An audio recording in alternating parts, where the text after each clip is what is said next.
环球大战线深入世界最前线，全球各地的观众朋友，大家好，我是叶思敏，欢迎来宾前立委孙大千、孙委员。大家好，台大哲学系教授苑举正老师。思敏好，各位观众朋友，大家好。资深媒体人彭华干哥。主持人好，大家好。好，观众朋友，我们赶快要来关心到的是今天的头条焦点哦。习近平抛出的“15+5”计划，并且呢，在谈话中特别也提到了对台从过去常常提到的统一大势，现在缩减成只剩下反台独，怎么一回事？我们今天会做解读。另外也会来关心大陆的11长假到来了，中国富人的风出国，他们是真复苏还是假繁荣？今天都会一起来做关心。好，我们先赶快来看到今天的几个火线话题，习近平抛出的“15+5”计划，未来我们今天会来特别就一些比较细节的部分做关注。他会把他的主力放在拼军事上面、拼科技上面，还是全面的来准备备战了呢？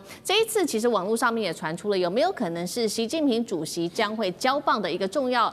关键节点呢？这个都会做关注。再来就是针对台湾的部分了，对台论述现在大幅的缩水，过去喊的统一，现在只剩下反台独，怎么回事？是战略的调降还是怀柔新招呢？最后今天也会来关心到的是，中国富人在近期狂出国，从10月1号开始，这个大陆放起了长假哦。可以看到非常多人现在疯出国，怎么回事呢？世界似乎已经成为大陆人的后花园。这一波旅游潮代表中国经济的强烈复苏吗？今天也会一起来做关心，赶快来关心，在10月1号，也就是今天哦，见证70周年的前一个晚上。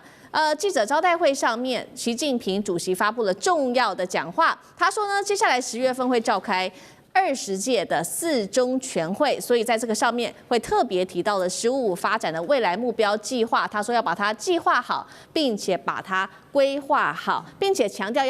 要紧紧的落实，包括了新时代新征程党的中心任务。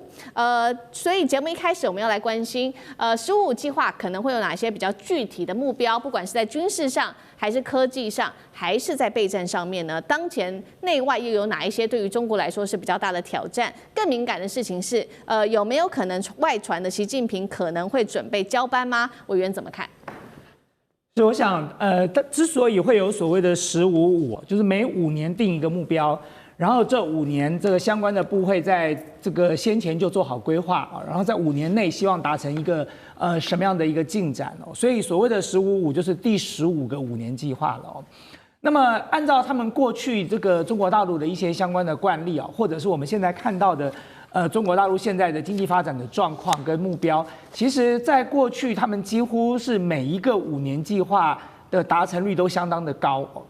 那么在这一次的这个未来的5年计划，所谓的“15”就是接下来的5年，所以对中国大陆来说，这当然是一个非常重要的宣示哦。那么特别是中国大陆，其实虽然是以习近平为核心，但是他们在分工职能上还是属于这个集体的智慧的一个凝聚哦，所以这个“15+5”显然它不会是一个照本宣科的一个官样文章哦。那么这也是为什么外界每一次看到这个5年计划的时候，都会很认真的细读哦，因为细读这个5年计划才知道说接下来中国大陆经济发展的走向在哪里，特别是很多这个国际的各个产业或者是这个法人投资人，他们也会看着这个5年计划来决定他们将来投资的标的。那现在显然看起来了哦，媒体现在凸显出来的几个关键点，当然大家看到说，第一个没有提台湾了哦，那么只提反台独，那这是不是代表两岸情势比较缓和呢？我还是要强调，两岸情势是不是比较缓和的关键不是在北京政府，两岸情势能不能够比较缓和的关键是在美国跟民进党。美国跟民进党要不要持续的玩火，这关系到两岸接下来是战是和。就如果照现在这个走势继续走下去，持续玩火，持续武装台湾，然后把台湾变成豪猪，然后进行全面备战，甚至美国的军事教官都进入台湾来进行训练了，那你就是把台湾推向火坑啊！就算他“15+5”一个字都没有提台湾，他最后还是有可能会动手哦，所以千万不要以为说这里头没有提到台湾，好像就高枕无忧了，这个台独分子就可以高唱凯歌，觉得未来5年是好日子要来临了。我觉得这样的想法太天真了啦。但是有2个重点是我认为中国大陆现在持续会努力推动的，就是他们也看到了现在国际情势的发展啊，你看到美国走向了保护主义，你看到了美国走向这个单边主义哦，所以事实上对中国大陆来说，它现在最关键的2件事情，第一个就是突破关键的核心技术嘛，他们最近一直都在做。我们待会会讨论的升腾910C，甚至这个华为升腾，接下来还有各式各样不同的这个产品会推出来。包含我们最近看到的中芯国际，在这个 DUV 的这个打造上已经有了一定的进展了，甚至我们看到了一些讯息说，重复曝光就可以做出5奈米的晶片了，都可以做得到了哦。那么这些东西都是可以看得出来说，中国大陆现在正在积极的全面要试图突破。这个过去这1-2年间，从美国跟西方世界对他所做的科技围堵，所以关键核心技术的突破，我相信这是未来5年非常重要的一件事。因为所谓的关键核心技术，就是我们现在讲到的晶片的技术。那么这些技术包含 AI 的技术，这些东西都是关系到未来国力的发展。那么第二个，大家看到的。可能的重点就是改善民生哦。那改善民生，其实我认为习近平早在几年前就在做了，就是所谓的共同富裕计划嘛。就你现在如果去上海看看，你会发现上海的民众搞不好比台湾的人更有钱。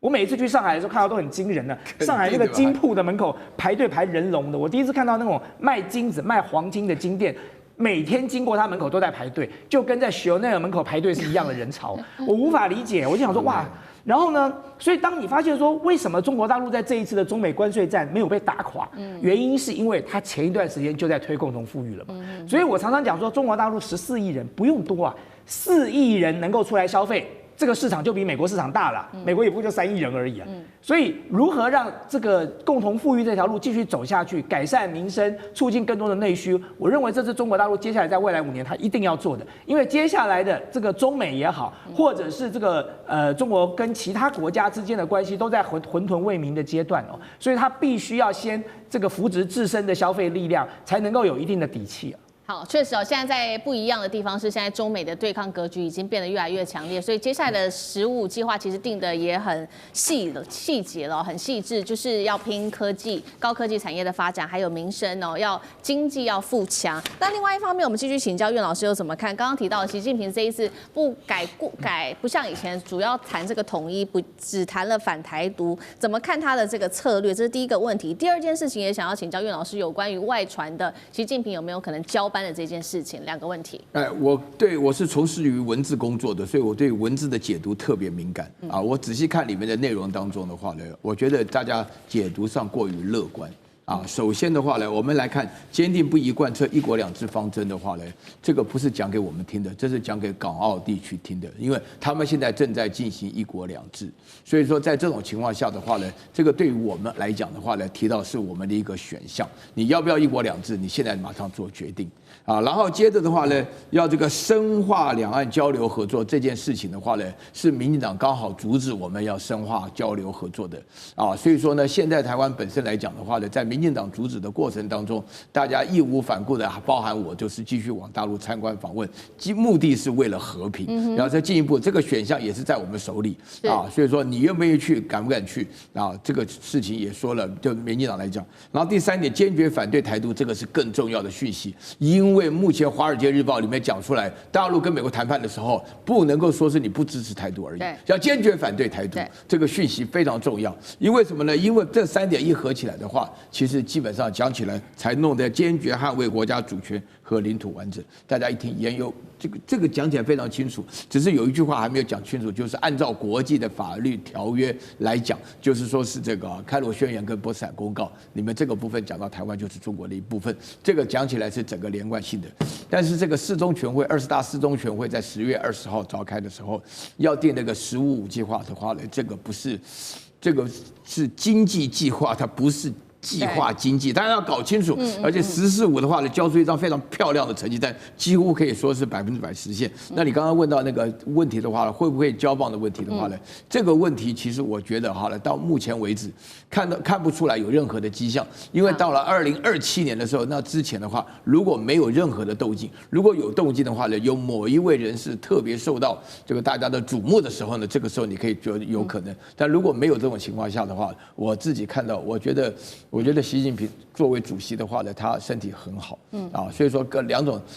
要这个下来的这种传闻几乎没有。为什么？因为他担当非常大的重要的任务而且他们这个团队来讲，我觉得大陆是犹如倒吃甘蔗，越走越好了。好，所以我们现在关心到的是，在中国大陆的经济计划之下，我们也看到了说，确实现在经济是不是真的已经走向繁荣、走向复苏了？因为有一些具体的数字，我们在观众朋友要来检视，尤其现在开始放起了，今天开始嘛，11长假，大陆游客不只是在国内旅游，因为前几年比如说有提到说经济好像不太好，所以大家在国内穷游，但是现在开始有大批的旅客往国外去旅行了，这是来自于麦肯锡的最新报告指出呢，大陆的出境游全面复苏，消费者大举重返了全球的航线，尤其是来看到2025年国际航班的客运量比2019年还多了整大约是1成，其中超过70%这些月收入比较高，超过人民币3万元的富裕旅客，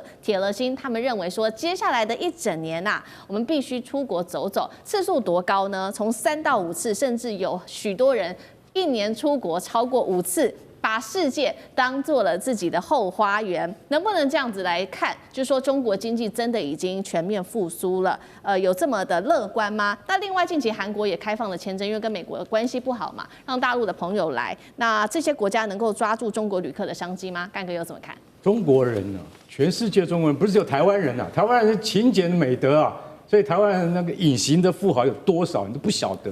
我们有常常讲一句话叫"惨屌啊，田桥仔"，田桥仔就是我们台湾人的特性，因为完全你看不出来啊，他外表看不出来。现在大陆这种人更多了，所以11国庆8天连假都跑着要出国。我说今天真的是他们说在2019年就是那个才是正常的时候嘛，结果呢，到了2020年就发生疫情，对不对？对，2年到了第3年还没有完全复苏。可是麦肯锡的报告就说，哇，这个中国市场这个消费的5大惊喜的报告，他讲说这个已经完全恢复到了这个2019年以前的水准，而且2025年的第1季跟第2季分别比2019年成长了9%跟13%，那是你用数据上的统计。我告诉你，麦肯锡不止，为什么？因为坦白讲一句，你说我们常会在就是影像上的那个印象是中国大妈到处扫货嘛，对不对？但你不晓得那个是行为上让你看得见的，但有一些是在商务旅客上是很难统计到的，因为这些人不想曝光。他们到了一个地方去，他们所购买的精品的数目跟数量常常是真正的国际统计不到的，统计不出来的。为什么？因为这里面也牵涉到很多个人的喜好比如说真正有钱人他们的那个消费习惯，他是不想要张扬的，所以你就晓得说，比我们所想象的数字还高得多。这里面他们发现43%的中国大陆旅客，他们坚持要住什么？要住连锁品牌的饭店。说以前中国大妈不是这个大家一起这个揪团，然后住到一样的饭店，大家就很开心很快乐都是乡亲在一起吃饭，一起shopping 但是现在不是这样，现在他们现在已经发现那个行为模式改变，怎么改变？有接近一半的游客中国大陆出国的游客就是11这个长假，他们这个游客，他们有47%，接近一半的人干嘛？选择自由行。干嘛？自由行的意思是什么？你知道？就是说我不要被你赶鸭子，我不要被那个恶导游，比如说跑到其他那个某些地方去的时候，东南亚落后地区被那个恶导游牵着鼻子走不买就把你赶下车，这种他们现在绝对不会去吃这种亏，所以他们现在不赶鸭子。然后呢，在10年前是完全不是这样的情况。那原因就是什么？自由行可以代表他们有更多的自主权，就这样。那你要自主权的话，是必须要在什么样的条件之下？很简单，就是他们会把以叫月收入在3万人民币以上的视为就是高消费群嘛，对不对？对。那但是呢，他说，你认为说3万元就是大手大脚了吗？不是，比3万元高的人多得多。所以在这种情况之下，韩国最近他已经开放了签证，就是说免签证入境可以待2个礼拜。那现在呢，他济州岛本来就是什么？本来就是进去一次的话，可以待30天的免签证待遇。那这一次他们就是针对11这个长假，发动了更多这种优惠活动。那韩国这个地方就是11长假大陆最主要的一个据点，然后再来是什么？再来就是大阪的那个世博会、世界博览会啊，日本、韩国还有哪里？再来东南亚，没有台湾啦。所以我们这个政府不知道在干什么啊？为什么？因为11长假是我们赚钱最好的机会啊！结果现在我们到现在还是不开放两岸的那个就个人的那个旅游，对哈，连那个团客也不能来啊。那我们就损失多少钱？我一直在看，他说什么？你知道一年现在有7.5兆台币的观光财，我们1块钱都没赚到，你要不要哭啊？我要哎呀，对岸的同胞，我们欢迎你们来了，真的希望有一天我们终于能够解禁，看到你们来帮我们的台湾这个样子，你不要指望。而且其实坦白讲，我觉得如果现在去上海哦，你就会发现，其实中国大陆全面针对很多国家都开放免签了。对，54国，大陆的观光客现在非常多啊。以前你在浦东机场的时候，其实也许相对可能比较冷清，现在不得了了。那个浦东机场人山人海的。所以刚才这个问到说，是不是中国大陆的经济复苏了？如果你仔细看一下中国大陆的相关数据哦，这中央的统计数据公布出来的，其实在这一段时间，内需的力量其实扮演了很重要的角色。而在内需力量的这个内部消费里头，观光客也扮演了一个这个很大的一个推力。所以其实我认为中国大陆全面开放免签这件事情是一件很聪明的事。对啊，当然了。好，那我们休息一下，马上回来。地缘政治、美中之争、战略价值。